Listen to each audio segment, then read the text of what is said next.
Yo, what is going on, guys? Welcome back to the channel. It is Hart, and today we have the first Monday night Showdown slate on Draftkings of the season. Super pumped to be making my picks for you guys today. So if you're new to the channel, hit that like button, subscribe, and turn on that notification bell. Make sure to follow me on Twitter, HartDFS. I put up a bunch of content over there for fantasy football, DFS football. I'm going to be adding, Twitter thread Tuesdays, waiver wire Wednesdays, weather reports, all the good stuff. I also put up my PrizePick plays. We went 3 for 3, clean sweep on the videos picks yesterday. Mike Evans over, Leonard Fournette over, and then Dalton Schultz is over. 3 to 3 there. So hopefully you guys paired that with the Brady one and got 4 to 4. So great day yesterday on PrizePicks for that Sunday night football game. Just want to do a quick look back at the winning lineup for the Millie Maker in the regular slate Sunday. So just so you guys could see, it was Patrick Mahomes, Saquon Barkley, Gibson, Dubes, Pittman, Kirk, Kelsey, Jefferson, and the Steelers. That's what won the $1 million, 251.4 fantasy points. And then last night, just a little review of my lineup. I made 2. They both cash, so made a little bit of money there, which is pretty nice. Leonard Fournette, talked about him in my PrizePick video. I really like the over there, so put him in my captain. Mike Evans did well. Dak Prescott and the Cowboys were terrible. Tom Brady didn't have to do much. The offense is kind of bad. A bunch of field goals, but he made it to where I could cash. Noah Brown, decent, and then went with the dart throw of Turpin. Didn't work out. Oh well. And here's my other one. Scored 2 points less, but Schultz, the captain. CD, Dak, Leonard Fournette, Julio, Noah Brown. This one's pretty decent. I mean, if the Cowboys were able to score and stay in this game and Dak didn't get injured, I mean, this one could have had probably a chance of doing extremely well, making me a bunch of money, but oh well. It's just nice to see a double up of my cash in those Sunday night picks. So on to the Showdown slate for tonight, Denver versus Seattle. I believe it is a pretty big spread, if I'm not mistaken. 6.5 points favor to the Broncos. 44 game total, so not that high scoring. My first thoughts right now is I think this game is going to be ugly for Seattle. They have one of the worst lines in the league. Geno Smith is starting. I just don't see how this team is going to keep it close against Denver and that great defense, especially Russell Wilson, who's now on, that revenge game against Seattle. He's on Denver. I just think they're going to blow him out. Doesn't look too good for Seattle at all. So that kind of makes me want to lean towards the running backs and only taking a shot on 1, maybe 2 wide receivers on the Denver side. On Seattle, I don't know. There's just not much for me to like, but we'll go over that. So on the Denver side, Russell Wilson obviously looks great at 11-8. Playing him as a captain is pretty safe and solid for today. I would say maybe his ceiling is kind of limited. I just don't know if Seattle can score enough points to keep this game close. I could see Russell Wilson going out there, again, like 16 to 22 fantasy points, like 2 or 3 touchdowns, like 230 yards, not having to throw it much. So, I mean, I like him. It's just, I think the ceiling is pretty limited in this matchup. Don't expect Seattle to score the ball a ton. So, Russell Wilson, pretty good play for me at captain today. Javonte Williams, the snap count should be, I'd say, closer to 60-40 Javonte to Melvin Gordon. I know everyone's super high in Javonte this year. I am as well, but they do run that split backfield between him and Melvin Gordon. So, I mean, he has huge upside if they're going to feed him the ball. I just don't know if that's going to happen. So 10-2, okay play for me. I don't mind getting weird and playing both running backs on Denver today. So, you can definitely keep that in mind. Moving on to Cortland Sutton. Everyone's kind of thinking that Cortland Sutton's going to become the DK Metcalf for Russell Wilson and that Jared Jeudy most likely will take the Tyler Lockett role. We'll have to see how that plays out. I do prefer Cortland Sutton to Jared Jeudy, even though Jared Jeudy is, $1,200 cheaper. I just like the fact that he's a bigger wide receiver. Russell likes to target those bigger wide receivers like DK. Cortland was basically the number 1 wide receiver for them last year. His experience, he's big, tall and fast. So I do really like him. I think he'll be a red zone threat for Russell and a deep ball threat for Russell. So really like Cortland Sutton as the wide receiver to pair up with Russell today. Jerry Jeudy, I mean, you can definitely take a shot there. I'm not saying he's a bad play, 8,200. I know they didn't have a lot of chemistry in camp. It didn't look that too well for Jerry Jeudy when it came to, getting passes from Russell. So maybe, for practicing, they made it up. I just prefer getting to Sutton, but Jerry Jeudy is definitely firmly in play. I mean, he's a great wide receiver out of Alabama. Had more of a disappointing, first 2 seasons. There was an injury. Obviously, he had Drew Lock thrown to him. So maybe Russell Wilson will unleash and unlock Jerry Jeudy.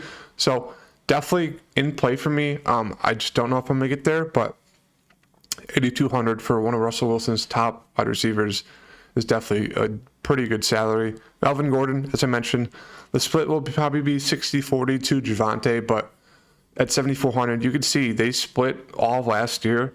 And both of them had, games where they pretty much got close to 9 or more points each game. I mean, there's some big games for Alvin Gordon, big games for Javonte Williams. So I do think they both can do well in the situation. Thus why I said playing both of them is definitely firmly in play today. Backup quarterbacks, don't have to go there. Alex O is going to be the number 1 tight end. I think he's, you can definitely play him. I just don't think it's worth a play. I'd give it like a C+ rating. I just don't think Russell Wilson targets the tight ends much. I don't think Alex O is going to get involved as much as involved as you want to be able to play him at 5K. I mean, he does have some upside, obviously, especially closer to the red zone, but I just don't know if I had to do it. 5K is interesting price for him, but rather, pay down or pay up for other people. Broncos D will be popular, 4,800. Expect a few turnovers from Seattle. I don't expect Seattle to score a lot. So at 4,800, that is pretty hefty for a defense, but they're pricing it expecting the defense to do well. So you can definitely go there. I don't mind paying down, and taking a shot on KJ Hamler at 4,400. He's going to be the 3rd wide receiver slot guy, and is coming off an injury last year, so he should be fully healthy.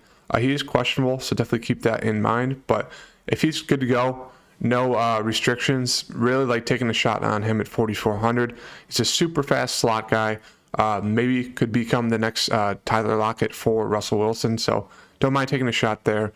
Brandon McManus should be a safe play, especially if this game gets out of hand. I could see a few more field goals for him, so don't mind getting there.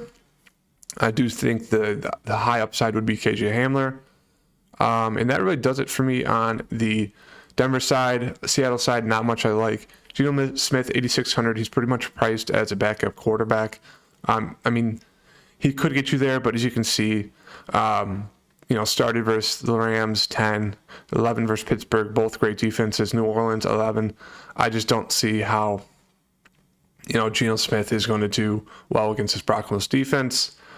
DK, 8,400. It would just be interesting. I know they played in the preseason together, and Geno Smith, I don't think they threw to him once. DK was pretty pissed. I mean, he only played 1 series, but they just did not look good offensively. If I was to take a shot on a wide receiver, I think it would be on Lockett, just because he's a little bit cheaper. He's a slot guy, so maybe it's easier for Geno Smith to throw to him if he's getting rushed by that good Denver pass rush. Rashad Penny looks okay. Once again, I do think they're going to try to feed him the ball, maybe, make it a ground and pound game between them and Denver. But it's so hard to trust any of these guys on Seattle. I just don't think they're good offensively. Geno Smith's not a good quarterback. Do think they're going to struggle. As you saw last season, he really struggled against those good defenses, the Rams, Pittsburgh, and New Orleans. So even against Jacksonville, they won 31-7. I mean, he had under 195 yards. I mean, I know they didn't have to do much. Probably ran the ball a good amount with the running backs, but just don't really trust Geno Smith in this passing game. As I said, would take a shot on Tyler Lockett. Doesn't mean DK's out of play, but just like that price difference, Rashad Penny, you could definitely take a shot there in case this game is, close and they do run the ball a ton. Noah Fant, not for me, it's 6,200. He's a decent tight end, but I just think this game's going to get out of hand. And you'd think, that works well for the passing game. I just don't think Geno Smith's going to be able to complete enough passes for them to score or make guys really fantasy relevant. You could take a shot on Jason Myers, but once again, don't think they're going to be in scoring range for field goals. I want to go to their defense. They're going to get lit up. And then you could take a shot on a guy like Marquise Goodwin, a cheaper wide receiver for Seattle, 2,800. He's going to get rotated in along with D. Eskridge. So it'll be interesting to see who is the third wide receiver for them. It's between those two and Derek Young as well. So I think they're going to lean towards Marquise Goodwin, but we'll have to see. Maybe they throw D. Eskridge in. I know they're kind of high on him, so we'll have to keep an eye on that news. But Kenneth Walker is also questionable. If he does play, I don't have any interest. It'd also bring Rashad Penny down. I just don't think they're going to play him. He's was listed out. Now he's listed questionable. I mean, he's coming off that hernia surgery, so I just don't think he gets to get there. Even at that price, I just don't think he's a play. They're not going to force him in this game. That'd be the dumbest move ever. So not in play for me. And then I think my favorite guy is Travis Homer. He doesn't really have a ton of rushing upside, but he's there for, the pass catching out of the backfield. They use him a good amount, so I do expect him to be in this game a ton. They're going to need his pass catching out of the backfield. They're going to throw a bunch of screens to him. He's a great, great wide receiver when it comes to the backfield. So at 1,400, I think he's my favorite play on this Seattle side. Just as a bring back, you can definitely do a 5-1 stack, Denver to Seattle. I think that's kind of the route I'm going.